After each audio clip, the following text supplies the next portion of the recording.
এই ঘটনাটা 2019-এর একটা রেলওয়ে ক্রসিং, যেখানে বারবার অ্যাক্সিডেন্ট হতো। কিন্তু প্রশ্ন হলো, কী কারণে ড্রাইভাররা বলতো ট্রেন আসার আগেই তারা লাইনের ওপর একটা লোককে দাঁড়িয়ে থাকতে দেখত। এই ঘটনাটা ওয়েস্ট বেঙ্গলের একটা ছোট্ট টাউনের পাশে রেলওয়ে ক্রসিংয়ে।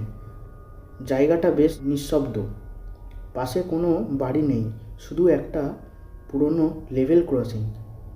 লোকাল লোকেরা বলতো ওই জায়গায় প্রায়ই অ্যাক্সিডেন্ট হয়, কিন্তু আসল কথাটা জানা যায় একজন ট্রাক ড্রাইভারের কাছ থেকে। ঘটনার রাত্রিতে, এক রাতি প্রায় 1:30 AM, ট্রাক নিয়ে সেই ক্রসিংয়ের দিকে আসছিলেন। দূর থেকে দেখেন একজন লোক রেলওয়ে লাইনের মাঝখানে দাঁড়িয়ে। লোকটা সাদা শার্ট পরেছিল, মাথা নিচে। ড্রাইভার হর্ন দিতে থাকেন,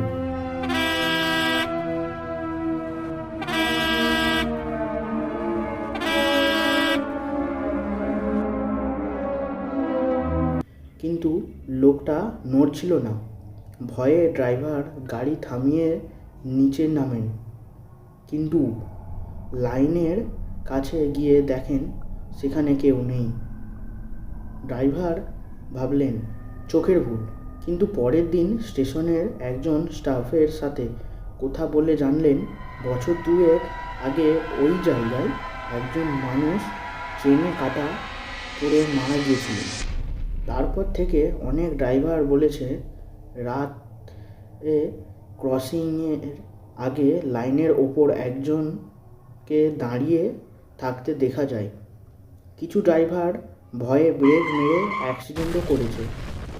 স্টেশন অথরিটি একবার সিসিটিভি লাগায়। এক রাতে ফুটেজ চেক করতে গিয়ে তারা দেখে রাত 1:28 AM, লাইনের মাঝখানে একটা মানুষের শ্যাডো দাঁড়িয়ে। কিন্তু ট্রেন পাস করার পর ফুটেজে আর কেউ ছিল না। তারপর থেকে রাতে ওই ক্রসিংয়ে এক্সট্রা সিগন্যাল লাইট লাগানো হয়। কিন্তু আজও লোকাল ড্রাইভাররা বলে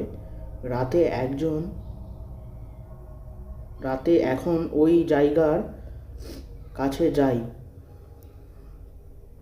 মনে হয় কেউ লাইনের ওপর দাঁড়িয়ে আছে। প্রশ্নটা আজও রয়ে গেছে, সেই মানুষটা কি শুধু একটা অ্যাক্সিডেন্টের শিকার ছিল, নাকি তার আত্মাও আজও ওই লাইনের ওপর অপেক্ষা করছে? তো বন্ধুরা, তোমাদেরও বাড়ির পাশে যদি কোনো এরকম রেল ক্রসিং থেকে থাকে, তো এরকম যদি কোনো ঘটনা থেকে থাকে, তো নিশ্চয়ই তোমরা বলবে। তো আজকের ভিডিওটা এই পর্যন্তই। তোমাদের সাথে দেখা হচ্ছে নেক্সট ভিডিওতে। তো ভিডিওটি যদি ভালো লেগে থাকে একটা লাইক, সাবস্ক্রাইব